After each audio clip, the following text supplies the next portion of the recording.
When I first heard of it coming out, I was thinking of using it from like a content creation standpoint.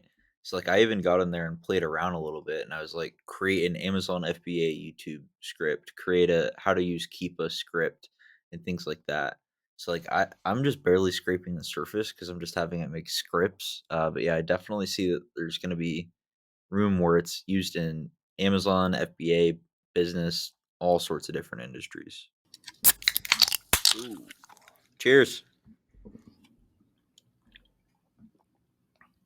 And welcome back to another installation of the Doughboys podcast. I'm your host, Cisco, and today I'm joined by Golden Locks McGill and Alpha Logan himself. What's up, guys? How are you guys doing? What is up? Doing Oh, fantastic. How are you doing, Cisco? I'm doing lovely. Cisco Always the a goat. always a great day. The hot topic of the day is actually an interesting little story because Cisco, we were talking before the podcast, and I was like, I don't know what to do. So it's like, what do you guys want to talk about? What do you like talking about? And Cisco put this thing in the chat, which I have no clue what it is. I know nothing about it. So I'm very excited to learn something new. Cisco, what is this thing that you want to talk about? So something that's been kind of spiraling throughout the internet for the past, 2 months now is what is it called? Chat GPT. Yep.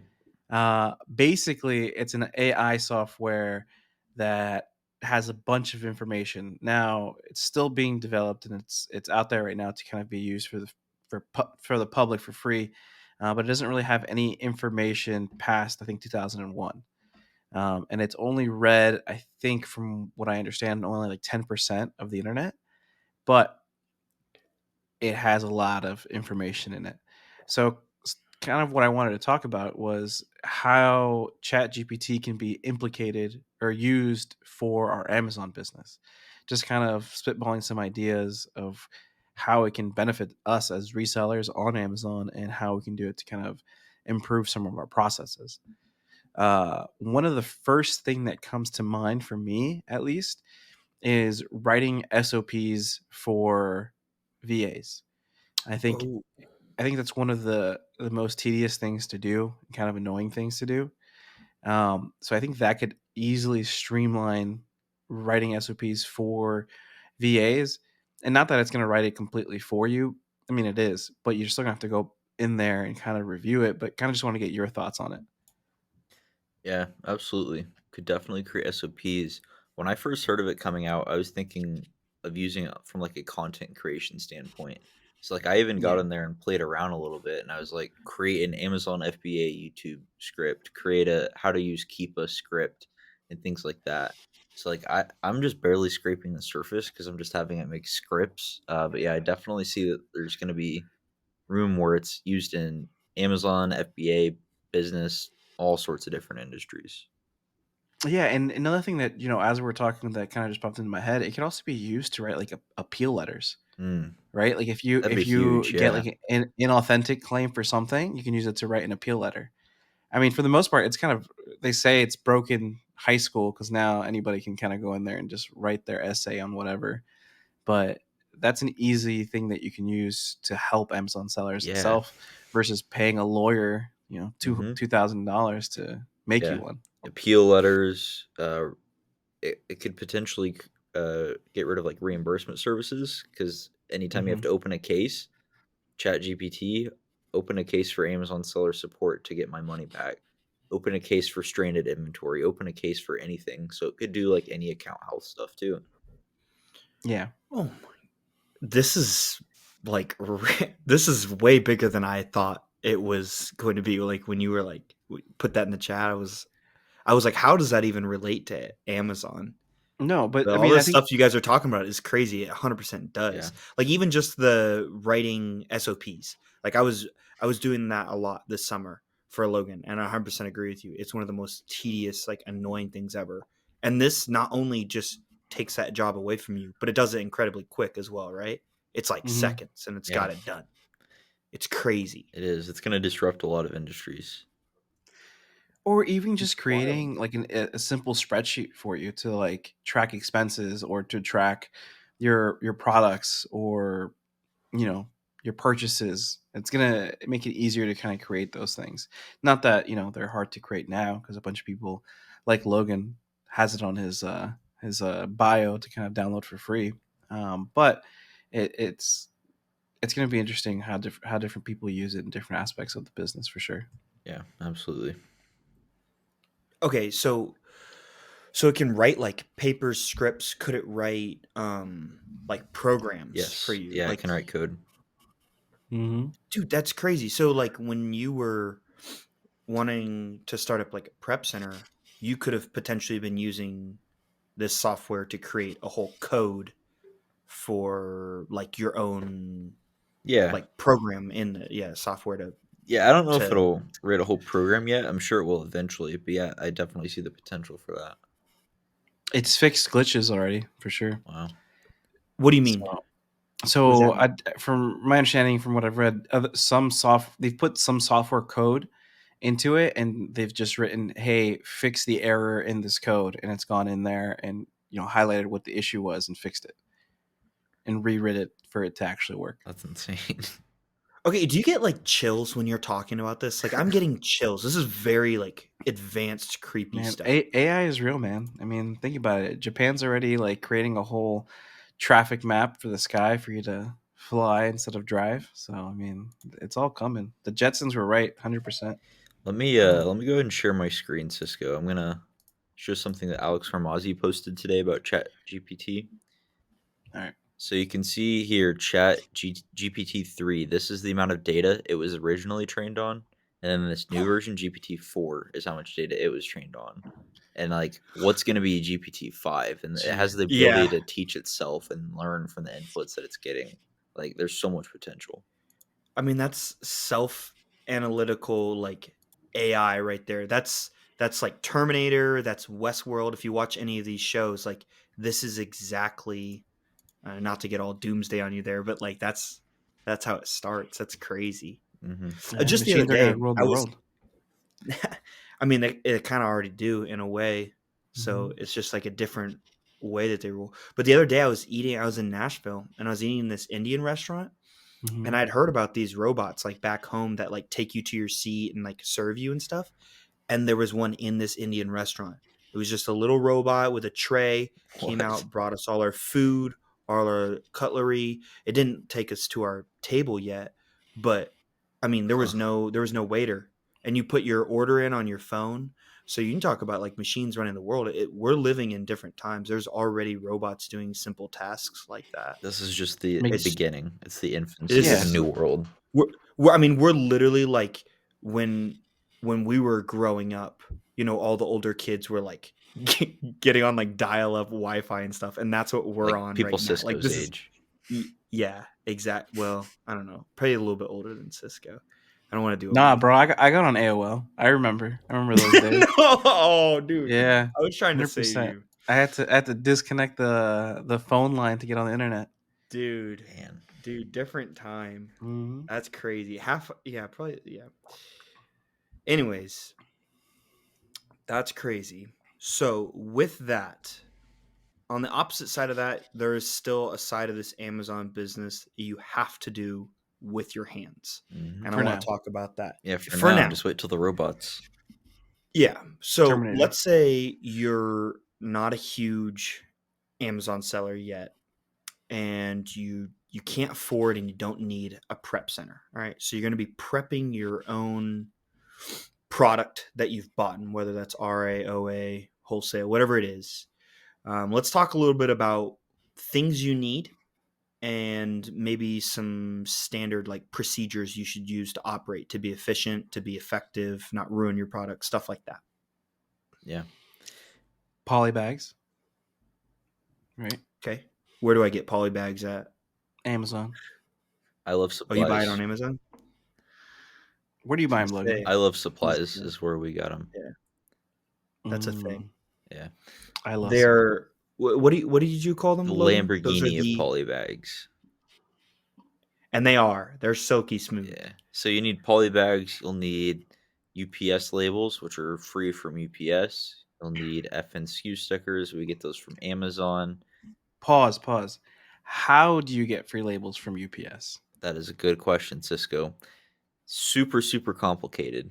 You go to the UPS website, you sign up for a free business account, you order some free labels.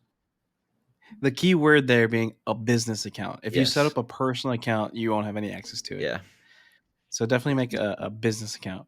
This But sorry, business to cut account you is off. free. Business Yep. account is free. Yeah, and they That's also pretty they have a lot of stuff on there too. Like you can rent thermal printers. Or thermal, right? Rollo is classified as a thermal. Or is it laser? Yeah. Thermal No, printer. thermal. They're like $3 Oh. a month. It's super cheap. So if you can't afford the $200 for a Rollo, you can rent them from UPS. There's other stuff on there I too. had no idea. UPS is goated. I learned me something today. I had no idea you can rent a thermal printer. Yeah. That's crazy. And it is Rollo. It's not that. I don't know if it's a Rollo specifically, It's probably not Rollo. but they do offer thermal printers for rent. Talk about Lamborghini. Rollo is the Lamborghini of printers. Yeah. Shout out Rollo. So what else do we No need complaints. for FBA prep? Boxes. Boxes. Where do you Yeah. get boxes? If you want cheap boxes, you can go to Walmart. I think they're the cheapest ones for the size. You think? I think What do so. you pay per box at Walmart? Like $125 for the large one, I think. Yeah. That's comparable to Lowe's. Lowe's is another good one. Yeah, we always get them from Yeah. Lowe's, Walmart, Home Depot, Uline. Those are all good options. Whenever I first started, I would go dumpster diving for boxes, though. So if you can't Shut afford up. the Would you boxes, really? yeah. I mean, I wouldn't actually jump into the dumpster, but I would get them out of dumpsters at like my local CVS. Yeah. I was kind of wondering why you smelled a little fishy when we went to All Ritz right. Chris.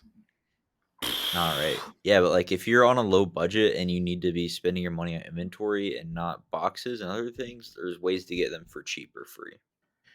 Right. If Now you're not a there's a debate out there that you should buy quality boxes, which could be a little bit more expensive, to save the quality of your products. But I'm good with the Walmart box. it depends on where you're at, right? So what Logan's talking about is he had more time than he had product Yeah. or that he Mhm. was doing sourcing, right? And so there's a like a balance there that you're gonna find. You're gonna cross that threshold where you're like, I have money for boxes, I don't have time. You spend money for your time. Get the boxes shipped to you. Yada yada. Yep. Absolutely. You'll probably You want got to to. keep in 210 mind. boxes, by the way, at Walmart. Oh, I think they're you got to 248 at keep in. Lowe's. You got to keep in mind that they need to be under 25 inches on any of Mhm. the sides. Yeah, depending on what you're selling. Okay. So if you're selling regular standard size units, your boxes can't go over 25 inches. We like to cut it off at 24 just to be safe. If you're selling Same. oversized units, then they can be over 25, but then you cannot have multiple SKUs, multiple ASINs. Multiple SKUs, I Yeah. think, is the rule in the same box. Yep. Same thing. And then same with weight. You want to be careful with weight because I think weight can't be over 50 pounds. Yeah. But weight can actually change on the way there. And what I mean by that is, Really you know, weird. yeah. One, the machines suck, and also it could be your weight. They're not all going to be exactly the same. I try to stay around 45 to 46 pounds, but also if the Yep. box itself goes through, if something spills on it, right, and it gets wet, the box is going to soak up that moisture and it's going to add weight to it. Or if it's raining and it gets wet, it's going to 100%. it could add a pound. So definitely stay on the safe side for Yeah. sure. Our rule was always, I think we didn't go over 48. We dropped it down to 47. And if it was over 40, we made sure it was weighed on 2 different scales before it went out the door just to be safe. Why did we drop it down to 47? I don't know, again? Josh. Maybe our FBA privileges were removed a couple of times. Yeah, if you Oh send my them goodness. boxes that are oversized or overweight, they will not They let get you send mad. an FBA. Like they freak out. They freak out, and you have to. And what happens, right? So they send you a notification, and you have to read whatever they send you, and then you have to acknowledge it Yeah. the first time. And then usually there's a $25 fee. And if it Yeah, happens a couple and then times, they'll remove your FBA privileges. They throw a fit. Is what they do.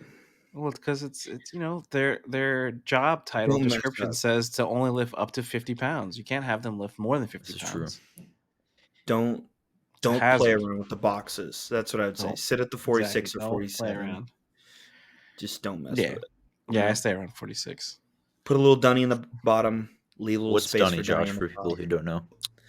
Yeah. So dunny is dunnage, and that's the stuff you're going to be putting in there to pad the bottom of your box so your product is safe, and also give it a little like buffer between if it's raining, water gets in the box. So like a little newspaper on the bottom, and then on the top, if you have a lot of space, you can put in like what are those bubble air Air pouches? Do pillows, yeah. not use Air whatever pillows. you do. You can use air pillows, newspaper, but whatever you do, don't use packing peanuts.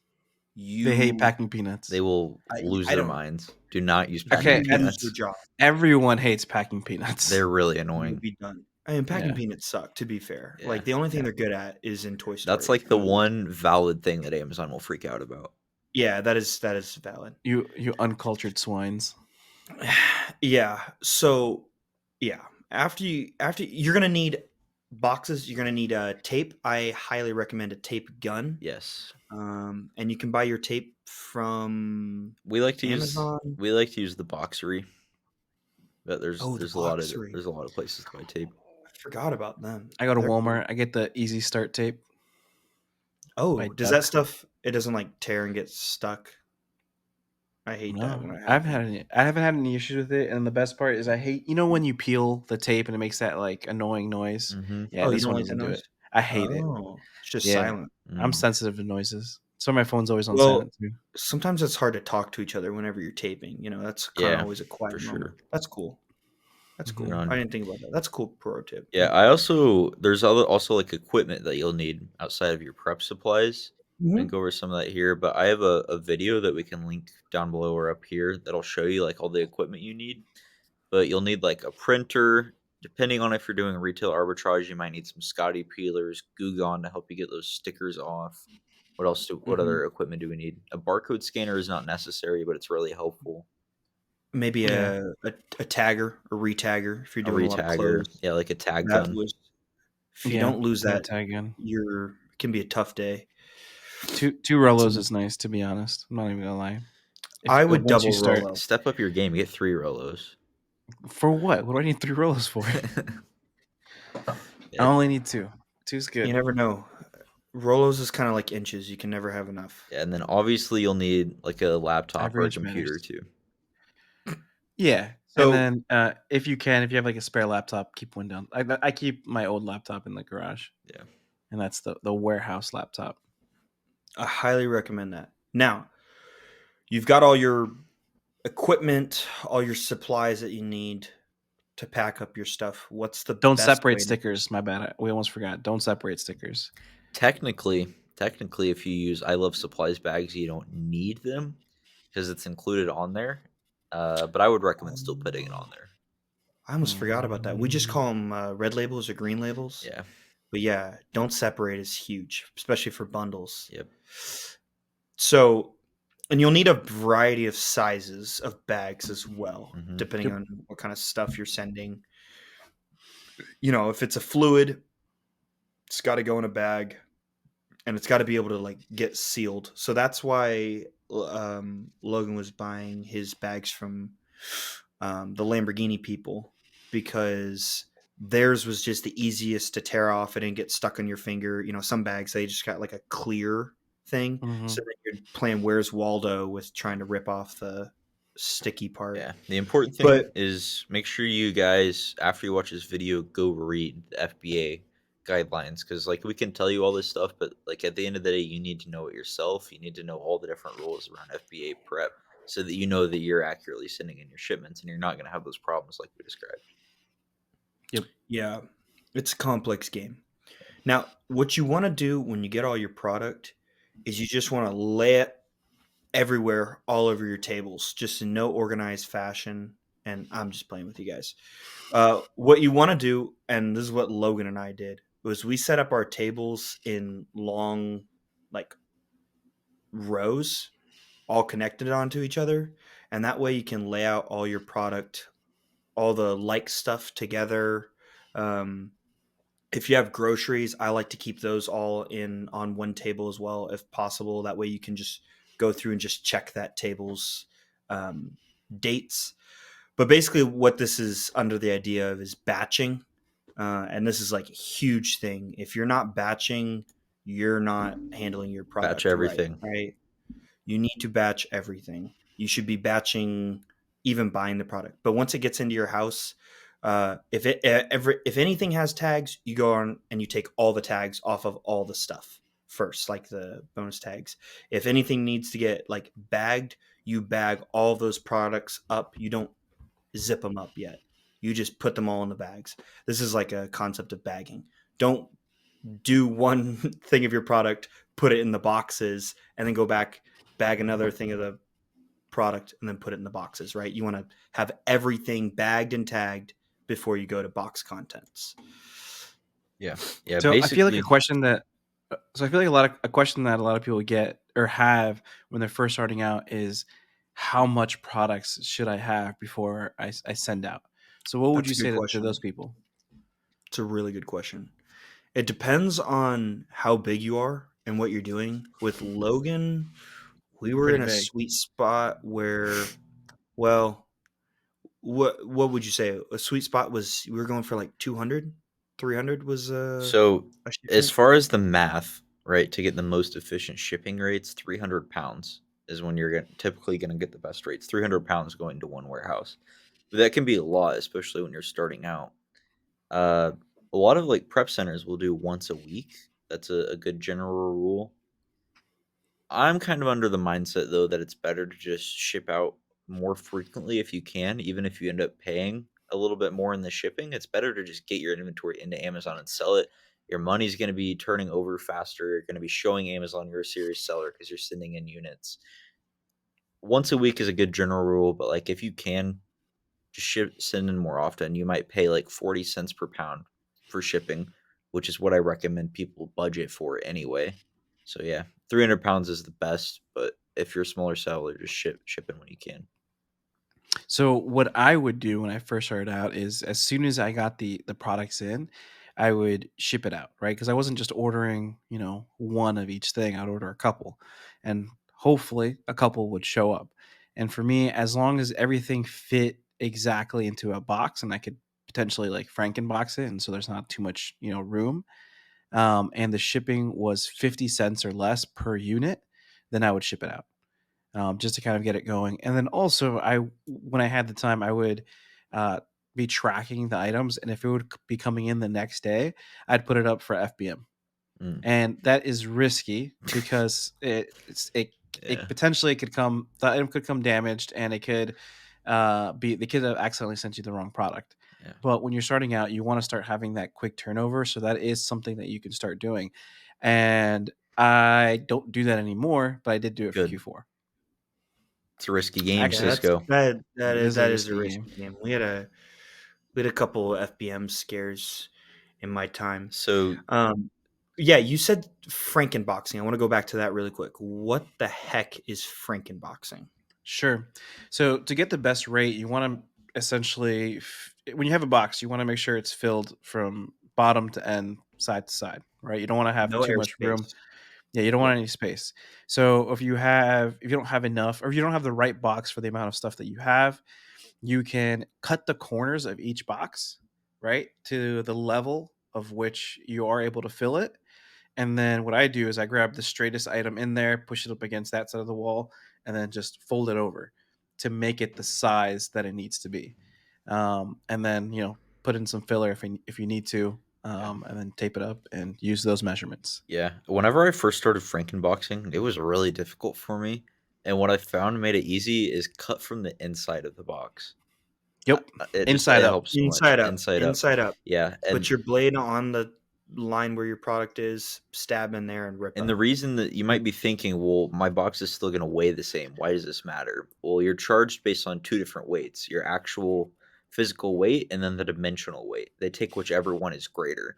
So they'll be taking the dimensions of your box and calculating you a rate that way, which is why you wanna be making your box smaller if you're not filling it up all the way. Cisco, you Yep. also mentioned that you would look at if your items were 50 cents per on the inbound shipping, Mhm. and then you would send it in. How did you go about checking that? So I just guesstimated for the most part. But what you can do is once you have everything, packed and ready in the Amazon um, website, it'll tell you how much your shipping is, and I would divide that amount based off how many units I have, and that would give me whatever I'm paying for that specific shipment out. And if it ended up being like $1 or $2, I'd just cancel that shipment and just Mm, wait till some more stuff came in. gotcha. Cool. Ooh, Mhm. that's a lot of Yeah, math. so we've got our items prepped, we've got our shipments ready to go. The last step is, either taking them to a drop-off point or having a driver come pick them up. So what are some ways we can have drivers come pick up, and then what are like good practices that we can use? Before we get there, I have a question. All right, so on the Amazon website, when you put in, you have your FBA sticker, then you have your UPS sticker, right? Yep, Where do you guys put the stickers? on the On top of the top box. or okay. Yeah, Yeah, cuz Is I've this like a debated thing? it so is. on the image Yes. on Amazon, it's on the side, Yeah. right? I've always put it on top, and when you talk to UPS like workers, they say to put it on top because they're going to stack up other things wherever that's the top. Wherever they see the label, that's technically what they Yeah, and refer that's as the how the top of the scanner box. runs too. The Mhm. scanner scans from the top. So you want your labels to be on the top so that your box is staying straight up whenever it runs through the scanner. But a lot of people debate it since that image on Amazon shows them on the front. Nate Jackson from Hustle Buddies said they did that just to represent that it needs to go on like that the labels need to go on the same side where they should have showed it from the top somehow. I just think the web designer got lazy Could and they be. didn't go back in there and change it. They need to. But no, I Uh, have I have like there's Amazon. Amazon sellers like in my area that I'll go to UPS and I'll see it and they have it right on the side. I'm just like, Well, their boxes are getting all turned right. over. Yep. Yeah. And then that's messing with your how you've laid out your dunnage on the box, which is protecting your products. Yeah. So you don't want to do that. Yeah. Put your Your labels on the Put top. them dunnage. on the top. Yep. Yeah, just be a normal human being and put them on top, okay? And put them like on top of each other like that. You don't want any of this like side stuff, you know? Really? Because I put it like, all right, so like this is the box, right? So I put it on opposite corners. Interesting. It's a risky move. You're not supposed to do that?